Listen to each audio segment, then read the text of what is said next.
नमस्कार, मैं हूं आपके साथ में श्वेता गर्ग और आप देख रहे हैं 4 टीवी न्यूज। अब वक्त हो चला है उत्तर प्रदेश की खास खबरों का। सीएम योगी आदित्यनाथ से जुड़ी बड़ी खबर आपको बता दें। जो सीएम योगी आदित्यनाथ आज कानपुर का दौरा है, जो आतंकवादी हमले के शहीद शुभम द्विवेदी के घर जाएंगे और शुभम के परिजनों से मिलने के लिए हाथीपुर गांव भी जाएंगे सीएम योगी आदित्यनाथ। इस वक्त की बड़ी खबर आपको, सीएम योगी से जुड़ी बड़ी खबर आपको बता दें, जहां सीएम योगी आदित्यनाथ का आज कानपुर दौरा है, जिसके संबंध में बताया जा रहा है कि सीएम योगी आदित्यनाथ अब कानपुर पहुंच चुके हैं, जहां वे आतंकवादी हमले के शहीद शुभम द्विवेदी के साथ के घर जाएंगे और शुभम के परिजनों से मिलने के लिए हाथीपुर गांव भी जाएंगे सीएम योगी आदित्यनाथ। इस वक्त की बड़ी खबर आपको बताई जा रही है, जहां पर सीएम योगी आदित्यनाथ का कानपुर दौरा है, जिसको लेकर सीएम योगी आदित्यनाथ कानपुर पहुंच चुके हैं, जो आतंकवादी हमले में शहीद शुभम द्विवेदी के घर जाएंगे और शुभम के परिजनों से मिलने के लिए हाथीपुर गांव भी जाएंगे सीएम योगी आदित्यनाथ। है जो सीएम योगी आदित्यनाथ का जो कानपुर दौरा था, उसके संबंध में बताया जा रहा है कि सीएम योगी आदित्यनाथ अब कानपुर पहुंच चुके हैं और बताया जा रहा है कि आतंकवादी हमले में शहीद शुभम द्विवेदी के घर जा रहे हैं सीएम योगी आदित्यनाथ। जो शुभम के परिजनों से मिलने के लिए हाथीपुर गांव भी जाएंगे सीएम योगी आदित्यनाथ। इस वक्त की बड़ी खबर आपको, सीएम योगी आदित्यनाथ से जुड़ी बड़ी खबर आपको बताई जा रही है। सीएम योगी आदित्यनाथ आज कानपुर के दौरे पर है, जिसको लेकर सीएम योगी आदित्यनाथ अब कानपुर पहुंच चुके हैं और बताया जा रहा है कि आतंकवादी हमले में शहीद शुभम द्विवेदी के घर जा रहे हैं सीएम योगी आदित्यनाथ और उसके बाद शुभम के परिजनों से मिलने के लिए हाथीपुर गांव भी जाएंगे सीएम योगी आदित्यनाथ। खबर कानपुर से आपको दिखाई जा रही है, जहां पे सीएम योगी आदित्यनाथ कानपुर पहुंच चुके हैं और अब बता दें कि पहलगाम हमले में शहीद हुए शुभम द्विवेदी के घर जाएंगे और शुभम के परिजनों से मिलने के लिए हाथीपुर गांव भी जाएंगे सीएम योगी आदित्यनाथ। और इस खबर पर ज्यादा जानकारी के लिए हमारे साथ हमारे संवाददाता नीरज लाइन पर जुड़ चुके हैं। तो नीरज, सीएम योगी आदित्यनाथ का जो कानपुर दौरा है वो अब कानपुर पहुंच चुके हैं, जहां आतंकवादी हमलों में शहीद शुभम के घर पहुंच रहे हैं। इसके संबंध में क्या कुछ जानकारी मिल पा रही है? जी श्वेता, हम आपको बताना चाहेंगे कि पहलगाम हमले में शहीद हुए शुभम द्विवेदी का पार्थिव शरीर देर रात यहाँ पहुंच चुका है, जिसके बाद यहाँ पे सीएम योगी का दौरा लगा हुआ था।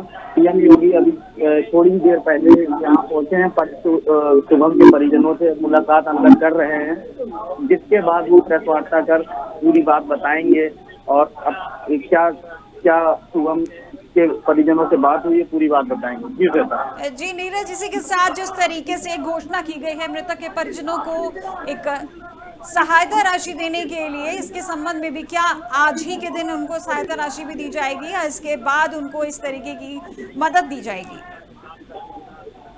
जी श्वेता, हम आपको बताना चाहेंगे अभी योगी जी अंदर उनके परिजनों से बात कर रहे हैं। आप इस समय आप देख सकते हैं सीएम योगी जी के आने के बाद से ही जनता ने पाकिस्तान मुर्दाबाद के नारे लगाना शुरू कर दिया है और कहीं ना कहीं जनता चाहती है योगी जी द्वारा कुछ उनको सरकार से एक जो ये आतंकी हमला हुआ है, जिसमें ये सरकार से कुछ उनको मिले कि दोबारा ऐसा आतंकवादी हमला दोबारा ना हो सके और कड़ी से कड़ी आतंकवादियों पे कार्रवाई की जाएगी। जी नीरज, इस दौरान सीएम योगी आदित्यनाथ के साथ और कौन कौन से लोग साथ में मौजूद है? क्या मंत्रीगण में और कोई लोग भी उनके साथ में मौजूद हैं? जी श्वेता, आपको बताना चाहेंगे कि इस समय सीएम योगी के साथ कानपुर के सभी बीजेपी के बड़े दिग्गज नेता साथ में मौजूद हैं। सांसद देवेंद्र सिंह भोले सुबह से ही यहाँ पे मौजूद हैं और इस समय बस सीएम योगी बाहर निकलने वाले हैं श्वेता। जी, और उसके बाद जिस तरीके से बताया जा रहा है कि उसके बाद सीएम योगी आदित्यनाथ शुभम के परिजनों से मिलने के लिए हाथीपुर गांव भी जाएंगे, तो क्या वहां पर कितने बजे के रवाना होंगे? जी आपको बताना चाहेंगे यहाँ पे 20 मिनट का प्रोटोकॉल है सीएम योगी का, जिसके परिजनों से मुलाकात करने के बाद वो प्रेस वार्ता करने के बाद सीधे चकेरी एयरपोर्ट जाएंगे, वहाँ से लखनऊ के लिए रवाना हो जाएंगे। जी, बहुत बहुत शुक्रिया नीरज हमारे साथ इस खबर पर जुड़ने के लिए। ये थे हमारे संवाददाता नीरज, जिन्होंने बताया कि सीएम योगी आदित्यनाथ कानपुर पहुंच चुके हैं, जहां उन्होंने आतंकवादी हमले में शहीद शुभम देवी के घर गए हैं और वहां के उनके परिजनों से मुलाकात की है। और उसी के बाद ये भी बताया जा रहा है कि शुभम के परिजनों से मिलने के लिए हाथीपुर गांव भी जाएंगे सीएम योगी आदित्यनाथ। और अब अगली बड़ी खबर मथुरा से है, जब भाजपा नेता की गोली मारकर हत्या की गई है। मथुरा में बेखौफ बदमाशों ने गोली मारी है। मथुरा के थाना गोविंद नगर इलाके का ये मामला बताया जा रहा है। दरअसल खबर मथुरा से है, जहां बेखौफ बदमाशों ने भाजपा नेता की गोली मारकर हत्या कर दी गई है। और यह पूरा मामला मथुरा के थाना गोविंद नगर इलाके का है, जहां देर रात इस घटना को अंजाम दिया गया है। मामले की जानकारी पर घायल व्यापारी को उपचार के लिए अस्पताल भेजा गया है, जहां चिकित्सकों ने नेता को मृत घोषित कर दिया। वहीं घटना के बाद पुलिस प्रशासन मौके पर पहुंचा है और जांच कर जल्द घटना के अनावरण का भरोसा दिया है। ये थाना गोविंद नगर में आज रात्रि 10:15 के करीब एक व्यक्ति हैं हेमेंद्र गर्ग करके, ये अपने घर जा रहे थे एक कार्यक्रम अटेंड करके। तो इनके ऊपर दो लोग जो कि एक मोटरसाइकिल पर सवार थे, उनके द्वारा फायरिंग की गई, जिसमें कि इनके एक गोली लगी और इनको उपचार के लिए निकट अस्पताल में भर्ती कराया गया, परंतु इनकी वहाँ उपचार के दौरान मृत्यु हो गई। इनके भाई की तहरीर पर सुसंगत धाराओं में मुकदमा पंजीकृत किया गया है और घटना के अनावरण के लिए 4 टीमें लगाई गई हैं। शीघ्र ही अभियुक्तों की गिरफ्तारी सुनिश्चित की जाएगी। सर, क्या घटना यहाँ घटित हुई है, क्या मामला है? ये थाना गोविंद नगर में आज रात्रि 10:15 के करीब एक व्यक्ति हैं हेमेंद्र गर्ग करके, ये अपने घर जा रहे थे एक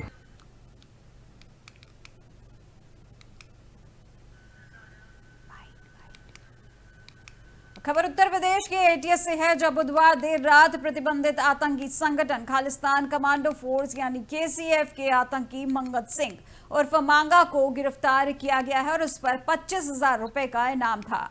जो नोएडा यूनिट और गाजियाबाद पुलिस की संयुक्त टीम ने उसे गिरफ्तार किया है। और इस संबंध में एटीएस ने जानकारी देते हुए ट्वीट किया है।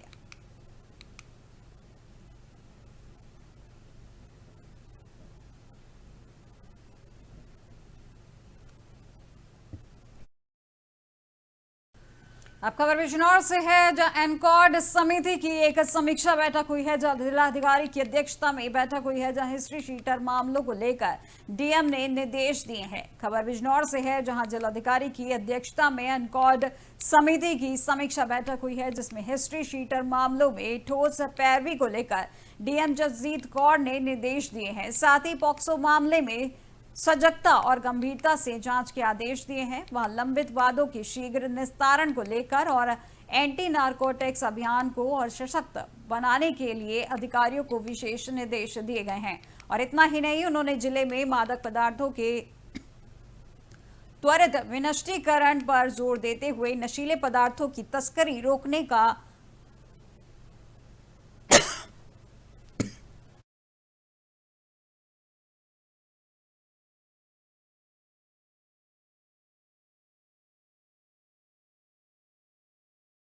तो पर निगरानी के आदेश दिए हैं। और इन सभी आदेशों को लेकर विभागों को समन्वय कर एनकॉर्ड के तहत कार्रवाई तेज करने के निर्देश दिए हैं। और यह पूरा मामला बिजनौर के महात्मा विदुर सभागार का बताया जा रहा है।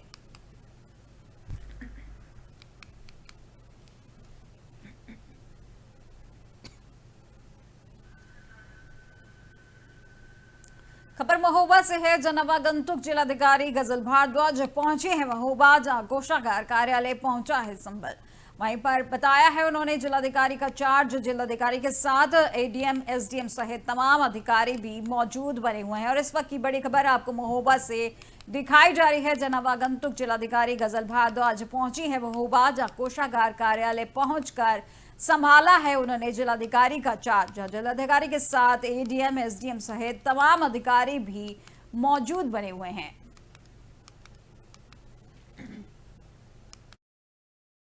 राज्य सरकार की और माननीय मुख्यमंत्री जी की प्राथमिकताएं हैं। जो राज्य सरकार की और भारत सरकार की योजनाएं हैं, उनको लाभार्थियों तक पहुंचाना, त्वरित गति से पहुंचाना, ये मेरी प्राथमिकता रहेगी।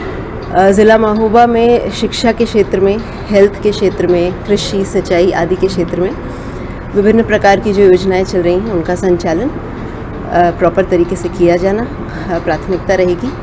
और जो मुझे बताया गया है, यहाँ ऑलरेडी ऑफिसर्स की एक बहुत एफिशिएंट टीम है जिन्होंने पिछले कुछ सालों में अच्छा काम किया है, तो इन सभी के सहयोग से आगे अच्छे कार्यों को बढ़ाया भी जाएगा और कोशिश की जाएगी कुछ अभिनव प्रयोग अपनी टीम के सहयोग से हम आगे करें और जन सहभागिता के लिए स्पेशल प्रयास इसमें किए जाए। ऐतिहासिक नगरी भी है महोबा, उस दृष्टि से यहाँ की सांस्कृतिक और जो विरासत है, हिस्टोरिकल जो हेरिटेज है, उसको प्रिजर्व करने के लिए भी जन सहभागिता की मदद से कुछ प्रयास किए जाएंगे और कोशिश की जाएगी कि टूरिज़्म और आदि विभिन्न शिक्षा से इसको जोड़कर विभिन्न योजनाओं के कन्वर्जेंस से आगे इसमें प्रयास किए जाए। राज्य सरकार की और माननीय मुख्यमंत्री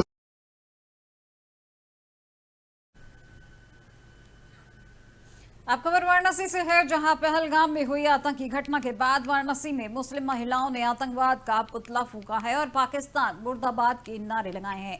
दरअसल पहलगाम में 28 पर्यटकों की धर्म पूछ कर की गई हत्या दुनिया की मानवता को शर्मिंदा करने वाला है, जहां धर्म के नाम पर जिहाद करने वाले आतंकियों ने कायराना हरकत करके यह बता दिया है कि पाकिस्तान के पोषित आतंकी कभी सुधर नहीं सकते। उन्होंने धर्म पूछकर मारा इसलिए कि भारत के हिंदू मुसलमानों में शक और नफरत की दीवार खड़ी हो जाए। वहीं विशाल भारत संस्थान एवं मुस्लिम महिला फाउंडेशन के संयुक्त तत्वाधान में आतंकवादियों के खिलाफ मुखालफत मार्च निकालकर आतंकियों का शवदाह कार्यक्रम किया गया, जहां काशी के लोग आक्रोशित थे, जहां हतप्रत भी थे।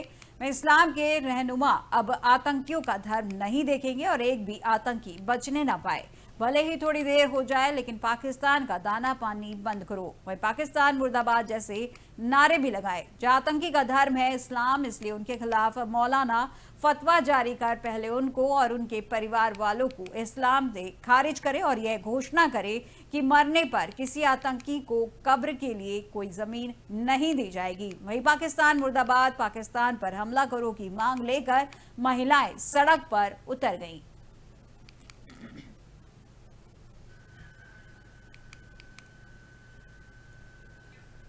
खबर प्रतापगढ़ से है, जो सलाखों के पीछे पहुंचा है भाजपा नेता, जो स्वास्थ्य विभाग की टीम के साथ की है उन्होंने मारपीट। जहां लीलापुर पुलिस ने मनोज सिंह को किया है गिरफ्तार। दरअसल पूर्व सांसद संगम लाल गुप्ता का करीबी भाजपा नेता पहुंचा है सलाखों के पीछे, जो स्वास्थ्य विभाग की टीम के साथ मारपीट करने के आरोपी इनामिया भाजपा नेता मनोज सिंह को गिरफ्तार किया गया है। जो डिप्टी सीएमओ की तहरीर पर मारपीट के मामले में 14 अप्रैल को दर्ज हुआ था, जहां भाजपा नेता मनोज समेत 3 पर मुकदमा किया गया और इसके पहले भी साल 2018 में पुलिस से मारपीट करने के मामले में दरोगा उमेश सिंह ने मुकदमा लिखवाया था और उसको जेल भेजा गया था। एसपी डॉक्टर अनिल कुमार की सख्ती के बाद एक्शन में आई है लीलापुर पुलिस, जिसने देर रात मनोज सिंह को अरेस्ट करके जेल भेजा है।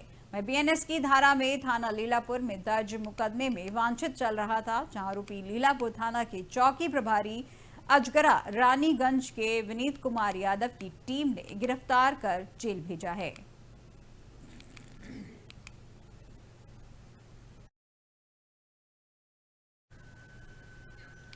खबर लखीमपुर खीरी से है, जहां पर मोहम्मदी वन रेंज क्षेत्र में कई दिनों से खौफ का पर्याय बनी बाघिन अपने शावकों के साथ चहलकदमी करती हुई नजर आ रही थी, जिससे लोगों में खौफ का माहौल बना हुआ था।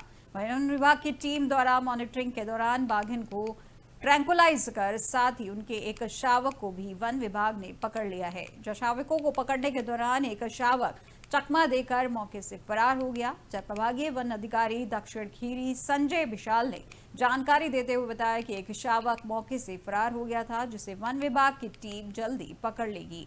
फिलहाल बाघिन और उसके एक शावक को वन विभाग ने पकड़ लिया है, जिसमें स्थानीय लोगों ने अब राहत की सांस ले ली है।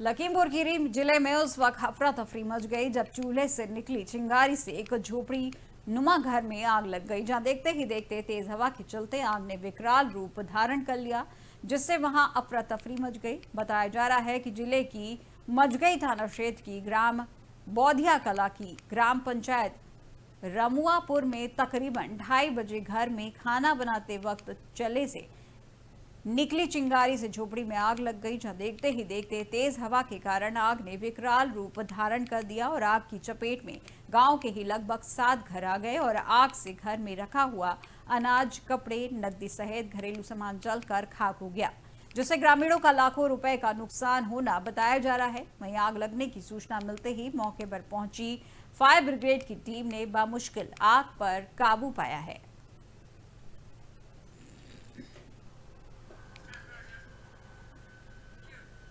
शहर कोतवाली इलाके में नरसिंह कुटी के पास बुधवार शाम बाइक सवार 2 गुंडों की सड़क पर गुंडई सामने आई है, जहां बाइक सवार दबंग ई रिक्शा चालक की घेराबंदी कर कोतवाली में तैनात दरोगा के सामने ही बेरहमी से पिटाई कर मौके से फरार हो गए। बुधवार शाम दबंग की गुंडे ने लोगों को हैरत में डाल दिया है और महोबा में शहर कोतवाली इलाके के नरसिंह कुटी के समीप स्थित डीएवी इंटर कॉलेज के सामने जा रहे ई रिक्शा चालक को बाइक दबंग ने गाली गलौज कर सड़क किनारे चलने की धमकी दे दी और इस बात को लेकर ई रिक्शा चालक के खड़े होते के बाद एक 4 दबंगा धमकी और मारपीट शुरू कर दी।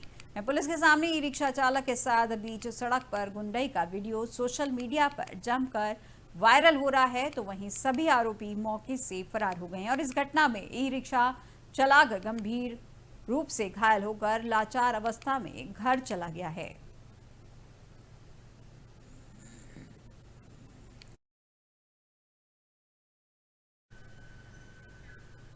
बाराबंकी में महादेवा कॉरिडोर के भूमि पूजन में सीएम योगी आदित्यनाथ के आने की संभावना है, जहां बीजेपी के पूर्व विधायक शरद अवस्थी ने सीएम से मुलाकात कर उन्हें न्योता दिया है। योगी सरकार लोदेश्वर महादेव मंदिर को विकसित करने के लिए 200 करोड़ रुपए की राशि से इस मंदिर के आसपास के क्षेत्र को संवारने का काम कर रही है। यह प्रोजेक्ट सीएम के ड्रीम प्रोजेक्ट के रूप में है, जहां महादेवा मंदिर के पास एक कॉरिडोर के निर्माण के रूप में विकसित हो रहा है।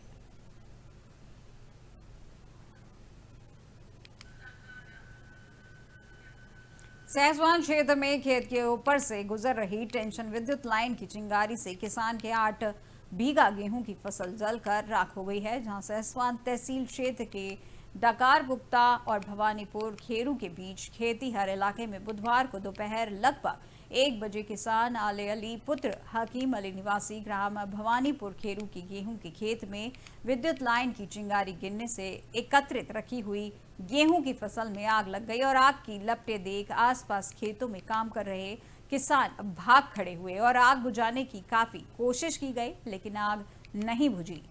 वहीं पर गेहूं की फसल जलकर राख हो गई और सूचना पर पहुंची फायर ब्रिगेड ने आग पर काबू पाया, तब तक किसान की फसल जलकर राख हो गई थी।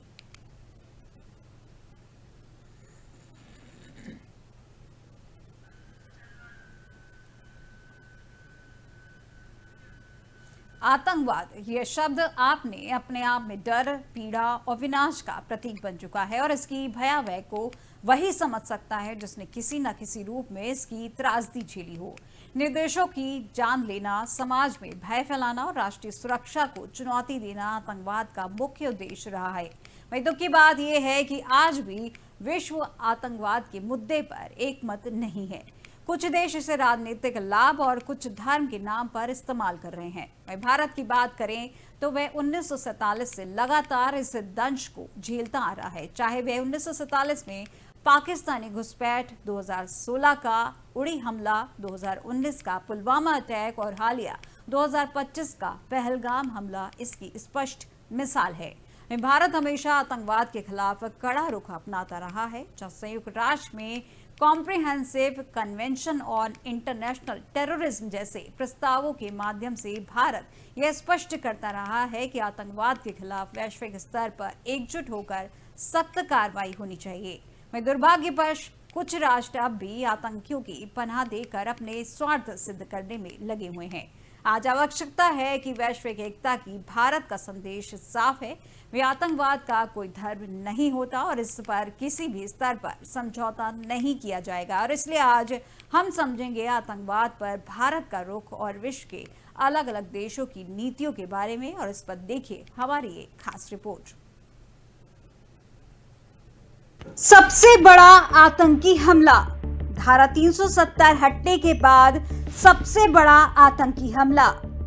आर्मी की ड्रेस में पहुंचे थे कई आतंकियों ने करीब 50 राउंड की थी फायरिंग। हॉर्स राइडिंग कर रहे पर्यटक पर अंधाधुंध फायरिंग। द रेजिस्टेंस फ्रंट ने ली हमले की जिम्मेदारी। टीआरएफ का मास्टरमाइंड है सज्जाद गुल। पाकिस्तान में बैठकर इसे करता है संचालित। 2019 में अस्तित्व में आया था टीआरएफ। जम्मू कश्मीर से धारा 370 हटने के बाद केंद्र शासित प्रदेश का पहलगाम हमला सबसे बड़ा आतंकी हमला माना जा रहा है। माना जा रहा है कि इस हमले में हताहतों की तादाद अधिक हो सकती है। बता दें कि पहलगाम के बैसरन इलाके आर्मी की ड्रेस में पहुंचे कई आतंकियों ने करीब 50 राउंड फायरिंग की। हॉर्स राइडिंग कर रहे पर्यटक अंधाधुंध गोलीबारी की चपेट में आए। आतंकी हमले में 26 से अधिक टूरिस्ट के मारे जाने की आशंका है और इस हमले के वक्त पीएम मोदी सऊदी की यात्रा पर थे। लेकिन घटना की जानकारी मिलते ही पीएम ने गृह मंत्री अमित शाह से बातचीत की और वापस अपने वतन लौट आए हैं। और इस मामले को गंभीरता से लेते हुए अमित शाह श्रीनगर पहुंचे और हमले में मारे गए परिजनों से मुलाकात की। इसके साथ साथ वहां एक उच्च स्तरीय बैठक की गई जो कि बड़ी कार्रवाई की तरफ इशारा कर रहा है। वहीं दूसरी तरफ इस हमले की जिम्मेदारी लश्कर-ए-तैयबा के hit squad the resistance front ने ली है। टीआरएफ का मास्टरमाइंड सज्जाद गुल है जो पाकिस्तान में बैठकर इसे संचालित करता है। बता दें कि लश्कर का मुखौटा संगठन द रेजिस्टेंस फ्रंट 2019 में अस्तित्व में आया था। पाकिस्तान से होती है फंडिंग। टीआरएफ के आतंकी जम्मू कश्मीर में सक्रिय हैं और इसकी फंडिंग पाकिस्तानी सेना और आईएसआई करती है। जानकारी के मुताबिक इसे सज्जाद गुल, सलीम रहमानी और साजिद जत लीड करता है। भारत सरकार ने इसे गैर कानूनी गतिविधियां रोकथाम अधिनियम के तहत आतंकी संगठन घोषित कर प्रतिबंधित किया है। टीआरएफ ने जम्मू कश्मीर में कई आतंकी हमलों की जिम्मेदारी ली है, जिसमें सुरक्षा बलों और आम नागरिकों पर हमले शामिल हैं। पिछले साल जम्मू कश्मीर के गांदरबल में जेड मोड सुरंग में आतंकी हमला हुआ था, जिसमें 7 लोगों की जान गई थी और उस हमले का जिम्मेदार टीआरएफ को माना जाता है। कितनी खतरनाक है टीआरएफ? बीजेपी कार्यकर्ताओं की हत्या के बाद से चर्चा में आया था टीआरएफ। टीआरएफ के आतंकी करते हैं टारगेट किलिंग। जम्मू कश्मीर में दहशत का माहौल बनाना चाहती है टीआरएफ। सरकार को ठोस कदम उठाने की है आवश्यकता। टीआरएफ साल 2020 में बीजेपी कार्यकर्ताओं की हत्या के बाद से चर्चा में आया था। टीआरएफ के आतंकी टारगेट किलिंग करते हैं।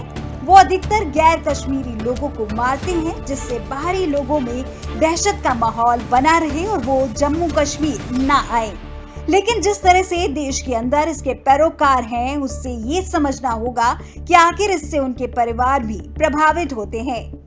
अगर छोटे से उदाहरण से इसे समझें तो धारा 370 हटने के बाद से जम्मू कश्मीर में टूरिस्ट की संख्या में लगातार वृद्धि देखी गई है, जिससे वहां निवास करने वाले लोगों को अच्छा रोजगार का साधन मिला हुआ है। लेकिन इस आतंकी हमले के बाद वहां जाने वाले लोगों की संख्या में कमी आ सकती है, जिससे वहां रोजगार करने वाले लोग प्रभावित होंगे। इसलिए इस बार के आतंकी हमले के बाद वहां के लोगों में रोष देखने को मिला है और उनका कहना है कि आतंकी कभी भी अपने नहीं हो सकते। लेकिन सवाल है कि आखिर धारा 370 हटने के बाद जब वहां राष्ट्रपति शासन था तो इस तरह की घटनाओं में कमी देखने को मिल रही थी। लेकिन लोकतांत्रिक तरीके से चुनाव होने के बाद ये फिर से सक्रिय हो उठे हैं। लेकिन इस तरह के कृत्य के लिए सरकार को कोई ठोस कदम उठाने की आवश्यकता है, क्योंकि आखिर कब तक आम जनता और सैनिक इस तरह के हादसे के शिकार होते रहेंगे। भारत में कहां से आया आतंकवाद? भारत में कई जगहों से आया आतंकवाद। 1947 के बाद जम्मू कश्मीर में बढ़ गया आतंकवाद का खतरा। अलगाववादी ताकत की मदद से भारत में बढ़ा आतंकवाद। पाकिस्तान के आतंकियों ने धर्म का लिया सहारा। भारत में आतंकवाद कई जगहों से आया है। 1947 के विभाजन के बाद से जम्मू कश्मीर में आतंकवाद का खतरा बढ़ गया है। पाकिस्तान ने जम्मू कश्मीर में विद्रोह को समर्थन देकर और अलगाववादी ताकतों को बढ़ावा देकर भारत में आतंकवाद को बढ़ावा दिया है। इसके अलावा भारत में कई अन्य आतंकवादी संगठन भी सक्रिय रहे हैं, जिनमें से कुछ राजनीतिक, धार्मिक और जाति कारणों से प्रेरित हैं। पाकिस्तान के आतंकियों ने धर्म का सहारा लिया गया और जो दिशा निर्देश दिए गए उनमें आतंकवाद एक कर्तव्य है और हत्या सुन्नत है। कहा गया है कि सुन्नत का अर्थ लाभ का मार्ग है और इस प्रकार के लोगों को धर्म का जामा पहनाया गया। वहीं दूसरी तरफ अफगानिस्तान में रूसी सेनाएं प्रभावशाली हो रही थी। 1980 में अफगानिस्तान पर रूस का नियंत्रण था, जिसमें पाकिस्तान अमेरिका का सहयोगी देश था और वे नहीं चाहते थे कि रूस आगे बढ़े। वहां उनके संगठन CIA ने रेडिकल इस्लामिक ग्रुप की मदद ली और वहां 2 संस्थाएं बनाई। एक का नाम था अल-कायदा और दूसरे का नाम था तालिबान। 26/11 की घटना में इस बात का जिक्र किया गया है कि पाकिस्तान और अफगानिस्तान से जुड़े इन चारों संगठनों में एक दूसरे से मुलाकात हुई थी। उनका मकसद अल्लाह का सहारा लेकर इस्लाम को हासिल करना था। इसलिए उन्होंने सबसे पहले सांस्कृतिक चित्रण पर हमला शुरू किया और मार्च 2001 में बामियान बुद्ध का विनाश किया। दूसरी घटना 2001 में भारतीय संसद पर हमले के रूप में दिखाई दी और इसका उद्देश्य व्यापार, वाणिज्य, नवाचार, सांस्कृतिक संरचना, प्रतीकवाद और लोकतंत्र पर हमला करना है या था। मुंबई में आतंकी हमलों का मकसद भारत की अर्थव्यवस्था को तहस-नहस करना था, क्योंकि मुंबई भारत की आर्थिक राजधानी है और इस तरह से एक-एक कर आतंकी भारत में प्रवेश करते गए। आतंकवाद पर भारत का रुख। भारत आतंकवाद के प्रति अपनी शून्य सहनशीलता की नीति पर पूरी तरह अडिग है। भारत का मानना है कि आतंकवाद से निपटने के लिए एक व्यापक और समन्वित दृष्टिकोण की आवश्यकता है, जिसमें मजबूत घरेलू सुरक्षा तंत्र, उन्नत खुफिया साझाकरण और क्षेत्रीय एवं वैश्विक सहयोग की अहम भूमिका होनी चाहिए। भारत लगातार आतंकवाद के वित्त पोषण, प्रशिक्षण और प्रचार प्रसार के खिलाफ कड़े कदम उठा रहा है और इसके साथ ही वे अंतर्राष्ट्रीय मंचों पर भी आतंकवाद के खिलाफ सख्त नीति अपनाने की मांग करता आया है। भारत का स्पष्ट संदेश है, आतंकवाद के किसी भी रूप को बर्दाश्त नहीं किया जाएगा। दुनिया का आतंकवाद पर रुख। दुनिया आज आतंकवाद को एक गंभीर वैश्विक खतरा मानती है और इसके खिलाफ एक व्यापक और समन्वित दृष्टिकोण अपनाती है। आतंकवाद को हिंसा, भय और विनाश का उपकरण माना जाता है, जिसका उद्देश्य समाज में अस्थिरता फैलाना होता है। इसलिए अधिकांश देश मिलकर आतंकवाद को रोकने और इसके खिलाफ ठोस कार्रवाई करने में जुटे हैं, लेकिन दुर्भाग्यवश कुछ देश अब भी इसे अपने राजनीतिक और सामरिक हितों के लिए एक रणनीतिक हथियार के रूप में इस्तेमाल कर रहे हैं। ऐसे देशों को वैश्विक मंच पर बेनकाब करना और अलग-थलग करना आवश्यक है, ताकि आतंकवाद के खिलाफ एकजुट और निर्णायक लड़ाई लड़ी जा सके। यूएन का आतंकवाद पर रुख। संयुक्त राष्ट्र का आतंकवाद के प्रति रुख दृढ़ और स्पष्ट है। यूएन आतंकवाद को अंतर्राष्ट्रीय शांति और सुरक्षा के लिए एक गंभीर खतरा मानता है। यूएन ने आतंकवाद के खिलाफ वैश्विक स्तर पर लड़ाई लड़ने के लिए कई प्रयास किए हैं, जिनमें आतंकवाद विरोधी रणनीति, क्षमता निर्माण और अंतर्राष्ट्रीय सहयोग शामिल है। और इसके साथ ही भारत कई बार आतंकवाद को लेकर यूएन में अपनी नीतियों को स्पष्ट कर चुका है। लेकिन एक बात जो आपके लिए जानना जरूरी है, वह है कि संयुक्त राष्ट्र में 15 सदस्य देश होते हैं, जिनमें 5 स्थायी सदस्य और 10 अस्थायी सदस्य होते हैं। स्थायी सदस्य देशों को वीटो शक्ति होती है, जिसका अर्थ है कि वे संयुक्त राष्ट्र सुरक्षा परिषद में किसी भी प्रस्ताव को रोक सकते हैं। अस्थायी सदस्य देश हर 2 साल में चुने जाते हैं और उन्हें वीटो शक्ति नहीं होती। स्थायी सदस्य के रूप में संयुक्त राज्य अमेरिका, रूस, फ्रांस, यूनाइटेड किंगडम और चीन शामिल है। और चीन भारत के उठाए गए आतंकवाद के मुद्दों पर हमेशा पाकिस्तान के पक्ष में वोट करता हुआ दिखाई देता है। आतंकवाद आज एक नासूर बन चुका है जो न केवल भारत की आर्थिक प्रगति बल्कि सामाजिक और धार्मिक ताने बाने को भी नुकसान पहुंचा रहा है। ये भारत में अस्थिरता और भय का वातावरण बनाने की साजिश का हिस्सा है। वहीं विश्व के देश भले ही आतंकवाद के खिलाफ कार्रवाई की बात करते हों, लेकिन प्रबल राजनीतिक इच्छा शक्ति की कमी आज भी एक बड़ी चुनौती बनी हुई है। कई बार ये देखा गया है कि कुछ देश अपने हितों के चलते आतंकवाद के खिलाफ ठोस कदम नहीं उठाते। ऐसे में एकजुट होकर कड़े और निर्णायक कदम उठाना समय की मांग है। सबसे बड़ा आतंकी हमला। उत्तर प्रदेश की अब तक की खबरों में फिलहाल बस इतना ही और देश दुनिया की तमाम जानकारी के लिए देखते रहिए 4TV न्यूज़। नमस्कार।